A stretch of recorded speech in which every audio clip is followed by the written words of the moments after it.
21 common mistakes made by salesperson. Friends, this has been one of the books which I recently wrote and it's become a bestseller. Here, the first important point to learn is the distinction mistakes. Friends, unfortunately, the society has conditioned human beings against making mistakes. They have laced mistakes with a sense of guilt, fear and shame. And hence there is a lot of associated pain. And as human beings, we always try to have a behavior and action away from pain. But actually, the mistakes has to be seen from a point of view that it's an opportunity to grow and not something to be shunned away from. Yes, mistakes, you need to learn from it and grow. But 90% of human beings are afraid of making mistakes and thereby lead a mediocre life. Because society encourages conformity, not courage, in order for you to go out of your comfort zone and try out something new. And when you try out something new, you are bound to make mistakes. But the moment you accept the mistake and to correct it and learn from it, that is the pathway to growth. But unfortunately, the other way down which normally people take, especially the mediocre people, is that even when they make a mistake, they don't accept it. They try to run away from it or justify it, which is the biggest crime that they can do for their own growth. It is also good that sometimes you can learn best from other people's mistakes. And this particular book, which I just authored and we have published, is to help fellow salespeople to learn the common mistakes done by many of the earlier seniors of theirs, peers of theirs. Learn that, understand that, and check out whether you have done it. There may be some mistakes which you are doing right now also, but you are not aware about it. So this may open up a new window of opportunity for you to learn and grow. Remember friends, mistakes are opportunity to grow, and it only takes a courage to make a mistake and learn from it and keep on evolving. So this is a very, very important point which has to be remembered before we get into each one of those 21 common mistakes done by salespeople.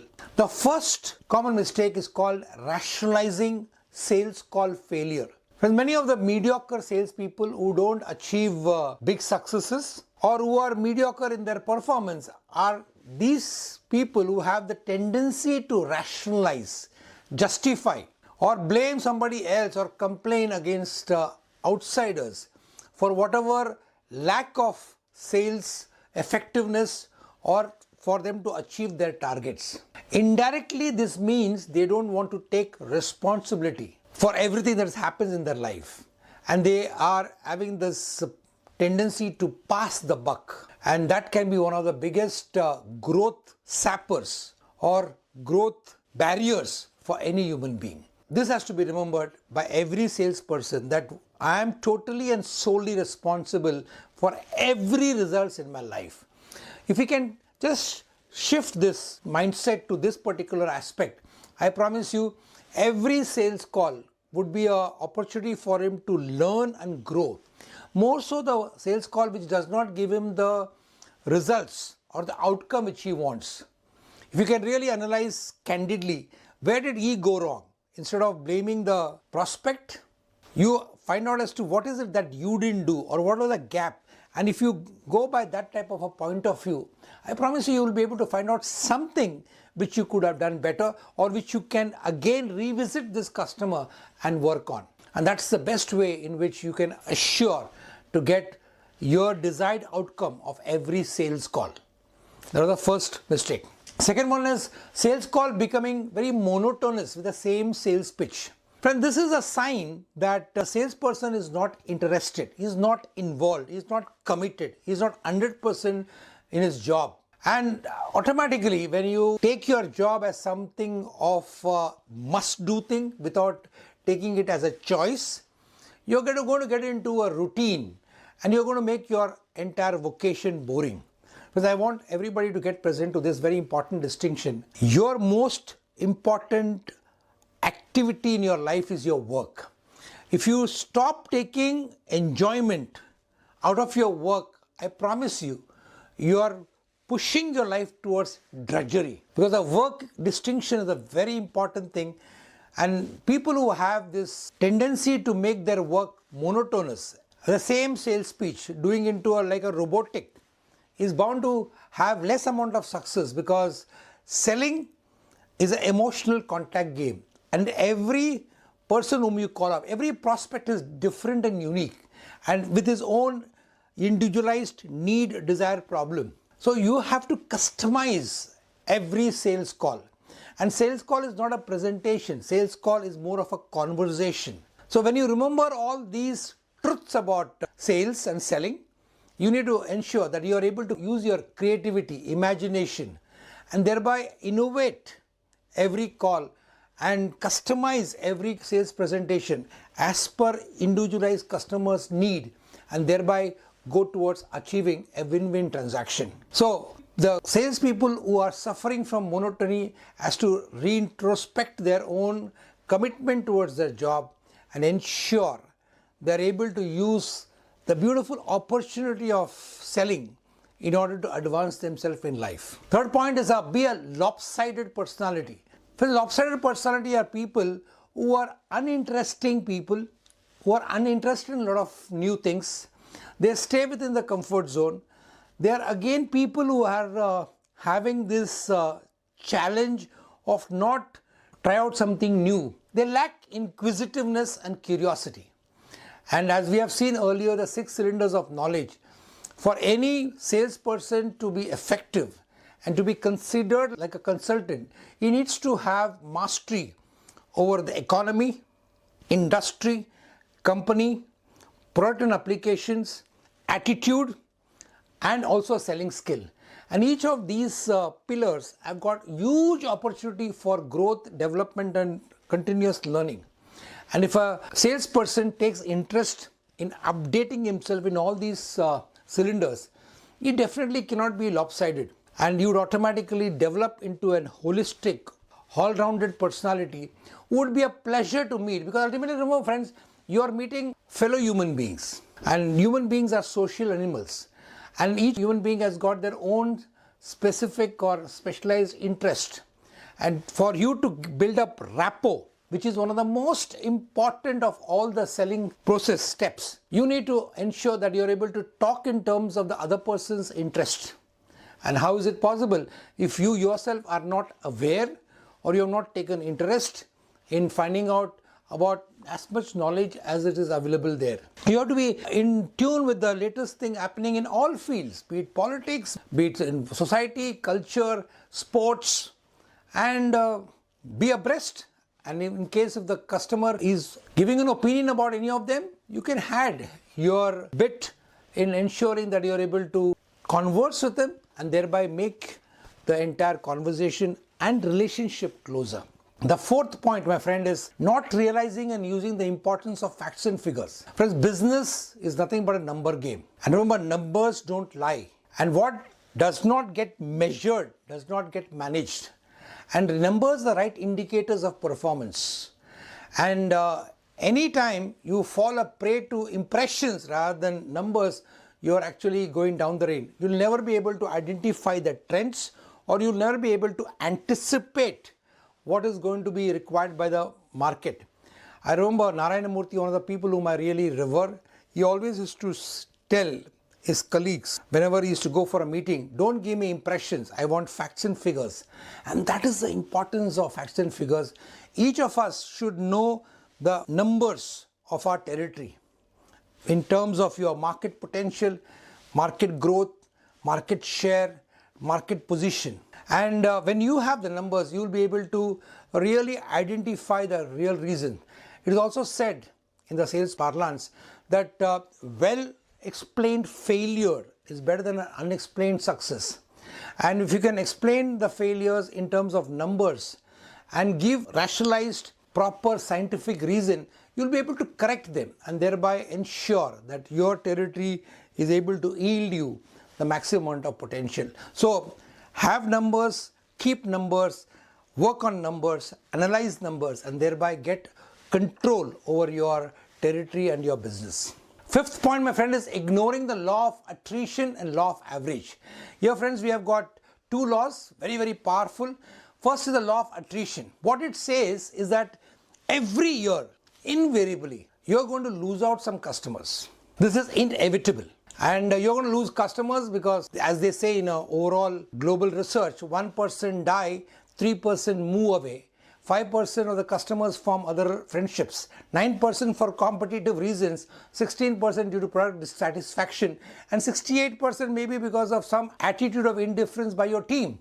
So all these factors are going to lead you to losing your customers, which may be sometimes beyond your control. So in order to make up for the gap, what you need to do is to continuously ensure that you are able to generate new leads. You keep your sales funnel active so that even if some people, about 10 to 15 to 20% of your customers leave, you are filling them with new customers. In fact, you should always plan for more so that you are not left with a gap. The next one, friends, is the law of averages. Law of averages says that if you make 10 calls, 3 of them will be positive, 1 will give you a sale. What it means is there is no substitute for hard work. Friends, if you want to have more sale, you have to call on more prospects. And ideally, you should call on prospects who are high potential, who are able to give you repeat sale. As we know about the definition of business is identify potential customers, acquire potential customers, retain potential customers, and nurture potential customers. So this has to be done on an ongoing basis. The more the prospects you meet, when you extend your work area to more and more new areas, new applications, you will be able to ensure that your sales figures are always on the upward trend. So respect both law of average and law of attrition and work according to that so that at no point of time you are at a disadvantage. Remember, friends, selling is the highest paid profession. Selling is a profession which has got humongous opportunity for you to grow. 70% of the top CEOs of global organizations, all of them have got a sales background. So if you really want to be one among them, you need to ensure that you are respecting all these laws which are pertinent to selling. Sixth point, not giving importance to sales training and constant learning. Friends, this is always said, there's the equation which says PD is equal to BD. Your personal development is equal to your business development. The more you develop, automatically your business is going to go.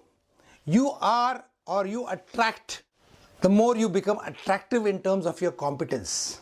You will attract good customers. The customers become loyal to you when you are proficient in all the 6 cylinders and you're able to add value and give more for less. Friends, you have to constantly sharpen the saw and never allow yourself to become stagnant and stale. And before that, you need to continuously keep on training yourself from your internal, external sources. Read books. Remember, books are the frozen thoughts of great people. So when you read a book, you'll be able to meet that great man whom you may not be able to meet in person and take his thoughts, imbibe them, apply them, learn and grow. And this is an ongoing process, friends, and it has to be done day in and day out till you are able to achieve absolute mastery and proficiency in your area of work. And again, keep up that learning and open-minded tendency and you will never ever have lack of opportunities. 7, friends, taking no for an answer too quickly. For no means next opportunity. But there are salespeople who have a tendency to give up fast. The moment a customer says no once, he immediately gives up. It is said that a prospective customer will have at least 3 to 5 objections before he gives you a sale. So that means you need to have the resilience for you to continuously keep on working on the no's to convert into S's. And always consider every no as not a permanent no, but just a no for that particular presentation or your proposal. And check it out, where did you go wrong or where was the gap, and fill it up and again go back to him. As I said, we are dealing with human beings. They are emotional beings. They are also have got moods. So sometimes it may happen that it may not be of no fault of yours and he says no. But if you again call back on him without quitting, without giving up, you still have an opportunity of getting sale from him. So never take no as a final no. No is the next opportunity. Remember the formula. Some will, some won't. So what? What next? So this has to be your thinking. What next can I do to get back the sale? Or if he says no for an order, can I get a referral? If he gives no for a referral, can I get a testimonial? So like this, from every call, you can get something, or at least you can learn something about opportunity in terms of the learning experiences that you have had. What did I learn from that? If you can learn something from that experience, again you have grown or you have got something new from it. So friends, don't take no for an answer, and no is never final. 8th point, constantly ARPing for broader range of products. Friends, this is again nothing but those salespeople who keep on ARPing or keep on blaming that their shortfall in sales target achievement is because of lack of products, is basically getting into the tunnel of justifying, blaming, complaining and denying their own ineffectiveness. Just a broad range of products does not mean you're going to get more sale. Yes, you can definitely suggest for new R&D in terms of new products and services with new specifications, but it should not be a constant ARPing.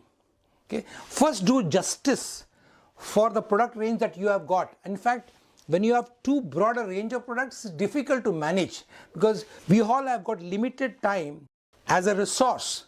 So even the existing customer has got deficiency in the attention span. So you can't talk to your customer too much, too many products. So when you have a broad range of products, you can't do justice. In fact, today organizations, when they have a broad range of products, they have got number of salespeople only taking care of a few products. So don't ever ARP for it constantly. Do the best justice and check out whether you're doing this ARPing for new products out of justification or avoiding responsibility. If you're doing that, correct yourself and ensure that you're able to do your best to get the maximum out of the existing potential for the existing range of products. And that's the way you can move forward and become a more productive team member of your team. 9th one, my friends, is neglecting buying influencers. But remember, especially when you are dealing with big corporates, you may have to deal with number of people who are involved in the entire buying process. There may be initiators, influencers, deciders, buyers and consumers. Friends, all the 5 role players in an organization are equally important.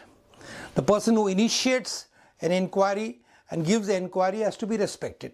Similarly, influencers who may not be taking a decision, but still their opinion, their thoughts does influence the ultimate decision of the organization to buy it or not.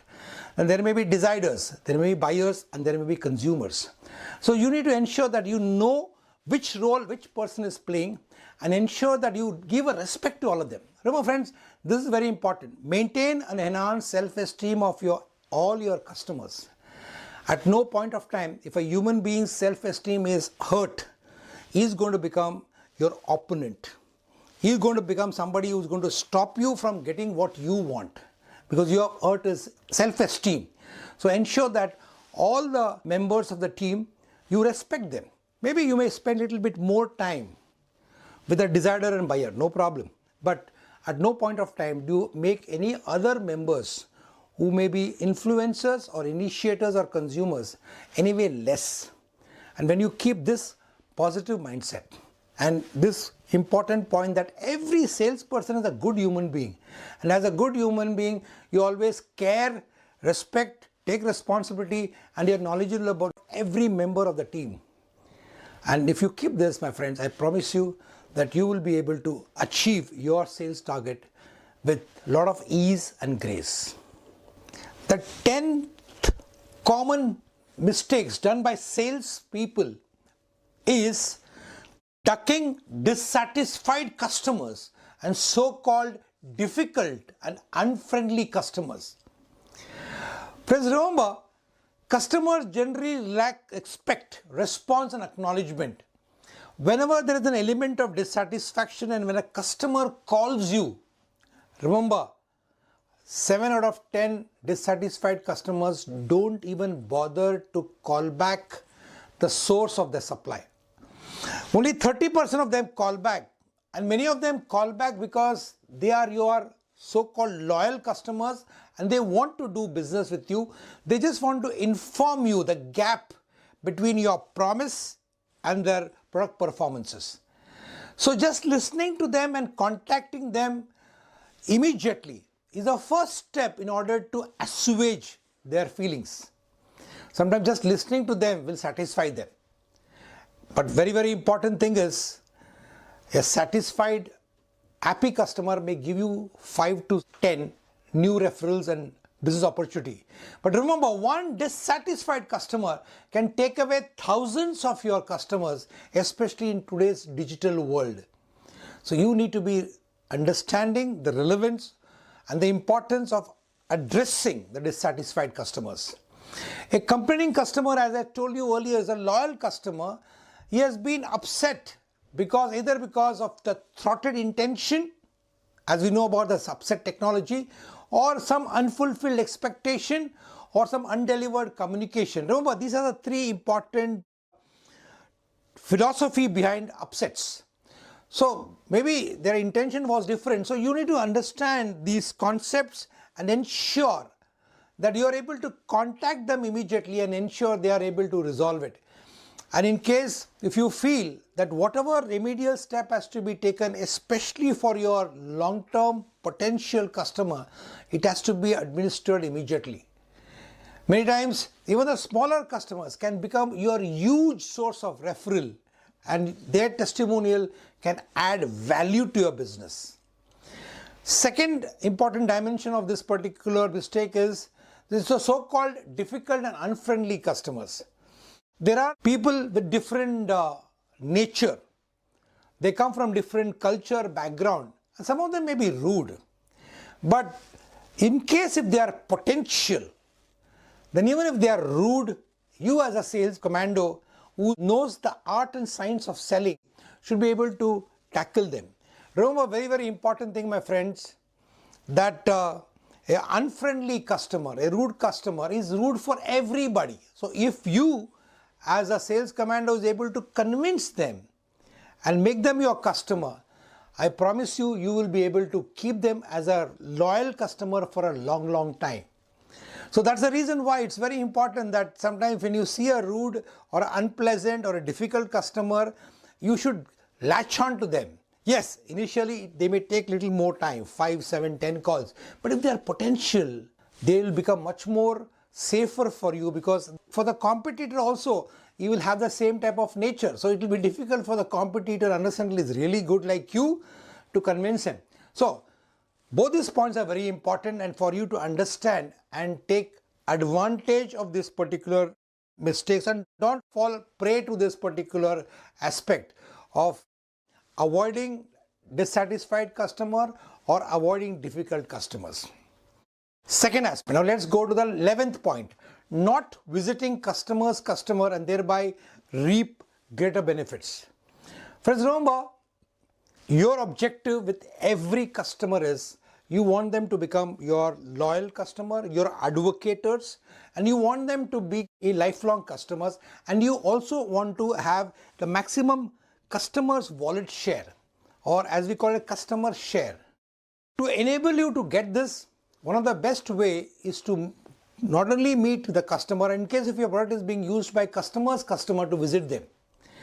Unfortunately, very few sales commandos are really that hardworking or that diligent or that deep diving to go and find out where the product is being used and what is the customer experiences. And in case if you know that your product is being used by customer, it's very important for you to visit them, because that will give you a first-hand experience about how your product is performing, and you also will gauge the response or the satisfaction of your customers when he is using it. And this also enables you to get the double loyalty of your customer, because your customer will realize that you are a hardworking person who's interested in his interest. Because when his customer is satisfied, he is going to give more business to your customer, and your customer in turn is going to give you business. So visiting them is very important, but very few sales commandos do it. Maybe because of their laziness, maybe because of their carelessness, maybe because of their oversight. But remember, visiting them and taking their feedback and ensuring that you are able to take care of the customer proactively enables you to also anticipate the changing needs of the consumers. And this also helps you to design your product.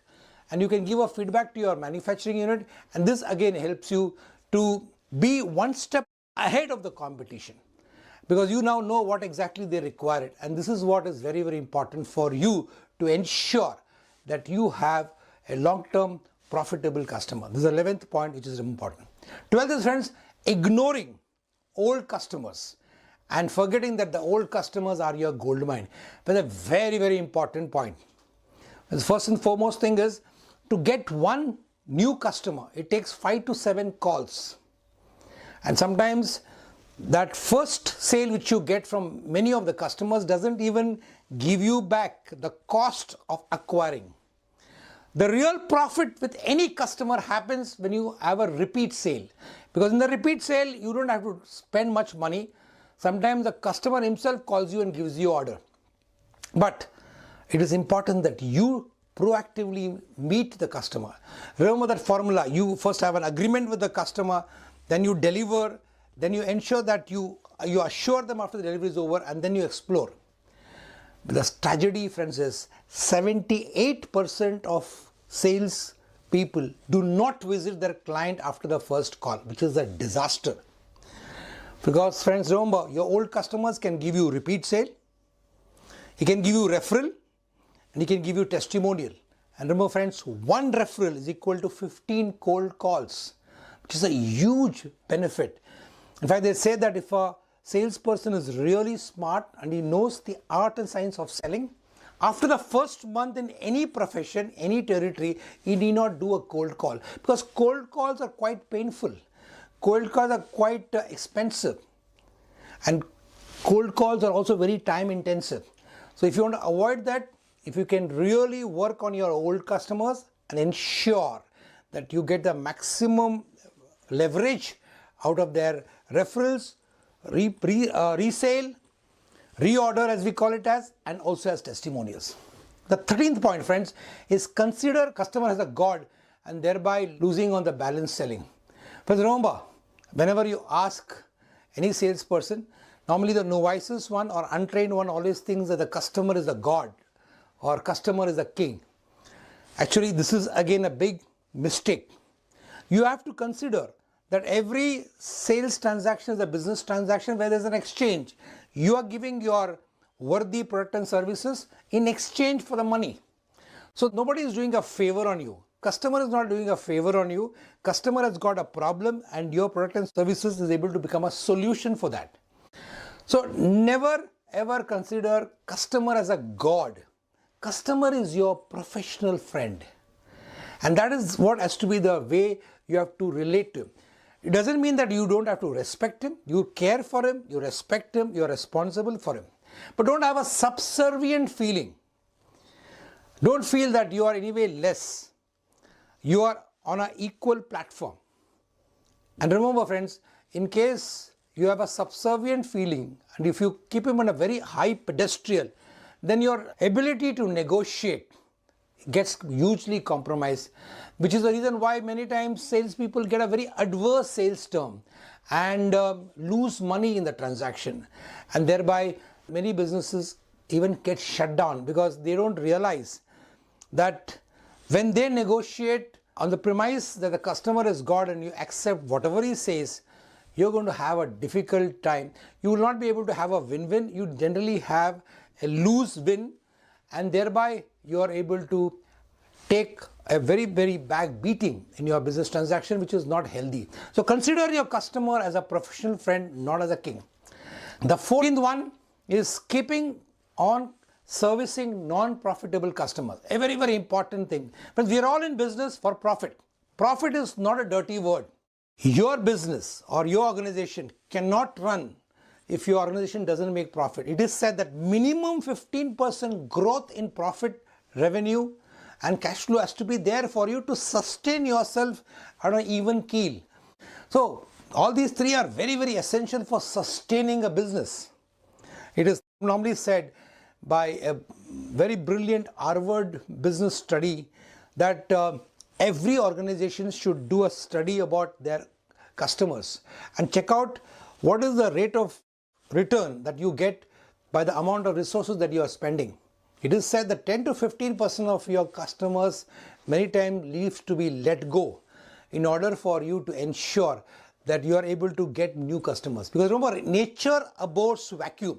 So when you let go your non-profitable customers, you will be able to attract or get or acquire profitable customers who can add healthy margin to your growth of your business.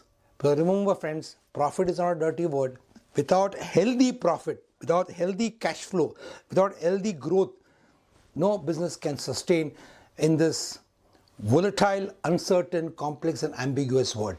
15th mistakes normally done by salespeople: forgetting that all terms of sale are negotiable for all customers.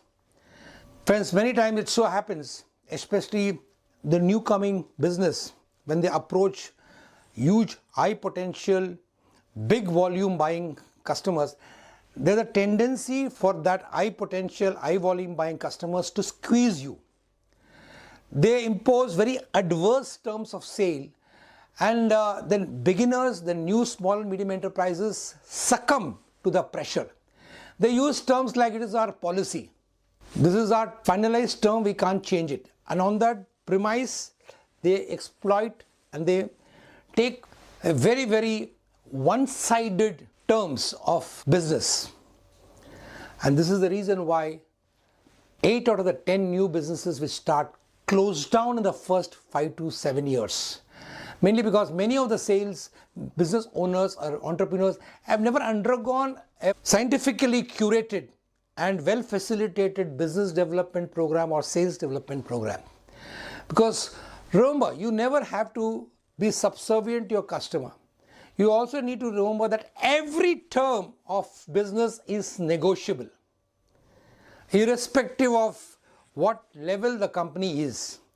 In case if your product and services is meeting its requirement, I promise you, if you are assertive in your communication, you will be able to ensure that you don't get exploited and you get a win-win terms and transaction which will ensure that your own viability and your own sustainability of your business. 16th point, not reviewing sales call failure. Friends, remember, failure is the first step in progress. Fail stands for first attempt in learning. And also remember, a well-explained failure is better than an unexplained success. So many times it so happens that sales people, because of their old patterning or wrong conditioning, they feel that when they share failures, it is going to be taken as something negative by their superiors, by the company, and thereby they try to camouflage it by justifying it, blaming it, complaining about the customer, and rationalizing the whole process. Remember friends, if you don't analyze your failures, you are bound to repeat it. So you have to check out which step, stage or skill you floundered. Was it your pre-call stage preparation, was it up to the mark? During a greeting, warm-up, qualification, presentation, close, did you mess up somewhere? Did you use all the selling skill like focus on needs, sell benefits, probing, active listening, using third-party support, reinforce desired response, raise and maintain enhanced self-esteem, close by asking for PDBA? Which step or which stage or which skill did you not apply, where you floundered? And moment you are able to analyze it, you will be able to check out and maybe go back again, because in life, as also in sales, there's nothing like a final failure. You can always go back and you can always revisit the customer. Either you'll get the sale back, or you'll get the next sale, or you'll get a referral, or you'll get a testimonial. But don't fall into the trap of justifying, complaining, blaming, denying, or unwilling to take the responsibility. Remember friends, responsibility and power are the two sides of the same coin. When you take responsibility for a failure, you'll get the power to rectify it. And thereby, the power to rectify is to power to take the next action. And when you take the next action, you will get the next results. And thereby, you can convert every defeat into victory, every threat into opportunity, every weakness into strength. It all depends upon your mindset. And remember, my friends, very important, if you do not review, then you will have to redo. So friends, very, very essential that after every sales call, do a review. Check out what went well, what didn't do well. Acknowledge yourself for the good things. Check yourself for what didn't go well. Review it, improve it so that next time you become better. This is the right way of continuously keeping on improving and making yourself sales commando who is able to achieve his target with a lot of ease and grace. The 17th most common mistakes done by salespeople are not realizing the importance of referrals in increasing the market share. Friends, referral is considered to be one of the most easiest way of increasing your sale, achieving your target and increasing your market share. When it is said that one referral is equal to 15 cold calls, which is a huge thing. From this 15 cold calls, if it is done properly, you can get at least another about 5 or 6 positives and you will be able to convert another 2 orders. That means every referral, that means every customer can give you 2 or 3 more sale just by one referral. All that it requires is to ask. And many times it so happens that many of the salespeople, after the first call, don't go back. There is a statistics which says 78% of the salespeople do not go back to the customer. And even the people who go back to the customer, they again don't ask for referrals, because referrals is the pathway for you to get further sale and thereby populate your sales funnel with really good inquiries. Friends, one more important thing about referral is the conversion time required for converting a referral is much faster than that of a cold call. Normally it takes about 5 to 7 calls to convert one cold call. In the aspect of referral, it may happen in just a matter of around 1 or 2 calls. So you tend to save so much of money. The cost of acquisition of a new customer is drastically down.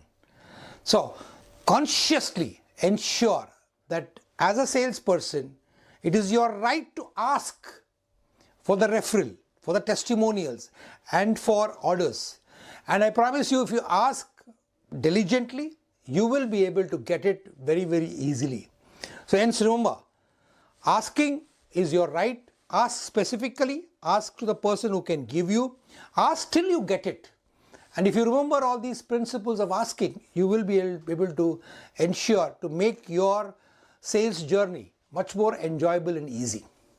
Coming to the 18th point, not fully utilizing all the resources of the organizations like seniors visits and experiences, testimonials, breakthrough accomplishment, etc. But remember, every organization, because of their history, has got a lot of resources which comes out of their experiences, expertise and the wisdom gathered over the years. It is very essential for every salesperson to be resourceful. Friends, remember, resources are limited, but resourcefulness is an attitude which can be unlimited. It is not important that how much you have, but what you do with what you have is more important. So it's very, very important for every salesperson to be aware, agile, alert, to know what all are the resources. Resources can be in terms of testimonials, it can be in terms of the old customer list, it can be in terms of the seniors who come to visit you, their experiences, it can be some breakthrough accomplishments, records, certifications. Each of them has got a potential to get you new sales. Each of them have got the potential to help you convince your customer. Each of those resources may help you to handle some objections.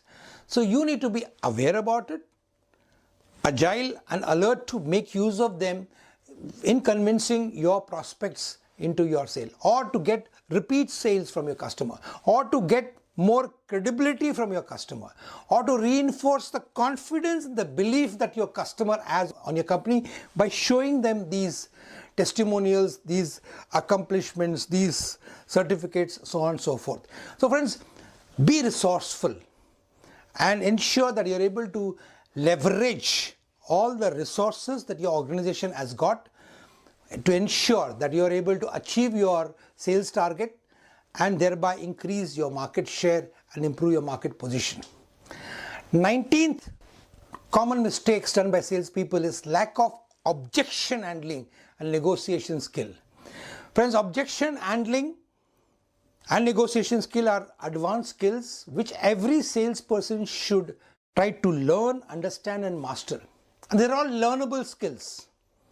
And it doesn't take only age for you to master it. If you're really committed, if you're conscientious, if you're responsible, you will be able to understand the simple steps of each of these learnable skills, start applying them and constantly keep on honing it. Friends, objection handling is normally regarding the product's features and benefits and specifications. And negotiation skill is normally concerning the commercial terms. So you need to remember, very, very important, that each of them have got some specific steps. Like as we have learned earlier, objection handling requires you to have a pause, listen carefully, then use a probe. Why do you say so? Then you summarize, then you isolate, lock the prospect, then again ensure that you go for the close, asking for your PDBA. So they're all scientific steps which you keep on practicing. You will be able to master this art and science of selling. Because as we said, selling is a science. So scientific aspect is all these well postulated structured steps which you have to follow. And art is by keeping on practicing, you become artistic in that particular skill. Coming down to negotiation skill. Again, negotiation skill is very, very critical, because even if you use one negotiation skill properly, you may save your company crores of rupees, or you may earn a company crores of rupees by just understanding that you don't give a wrong commitment. Ultimately, it deals with a commercial term. So there again, it is very, very important for you to understand that whenever you go for a negotiation, prepare. Do not go first. Ask permission questions. Share reasons why. Sometimes be dumb. Use technique like magical ask. Use factor juggling. Prepare to walk. Don't be desperate about any transaction. Use relationship closing. And all of them, if you use it systematically over a period of time, you'll be able to master it. But remember, both of them are learnable skill. All that it requires is for you to continuously keep on practicing it. The reason why many salespeople have a mediocrity is mainly because they have not applied themselves to master this thing. And they're all learnable skill, and any human being can master it by continuous practice, application. Because knowing is not doing, doing is doing. And that's exactly what we need to continuously keep on working on ourselves. 20th is get bogged down with only pricing while selling. Friends, this again is a very, very important point for us to understand, that 92% of the sales never happen because of pricing. Only 8, damn minority of sales happen because of price. 90% of the time it is other than pricing which determines the pricing decision. Remember, price and quality are two sides of the same coin. People will by default ask for price, but behind that price argument, normally there is some other points about which they are not been convinced about. That means they are not convinced about your quality. They are not convinced about some of the technical specification, or they have not been fully convinced that your product is meeting their need, desire, problems. So you need to understand it, and in case if the pricing is the issue which is being too much highlighted, again go back to the basics, identify the need, and then on that basis tell them as to how your product works. Remember this concept of red ocean and blue ocean strategy. Red ocean is those price war which leads to ultimately all the competitors there dying.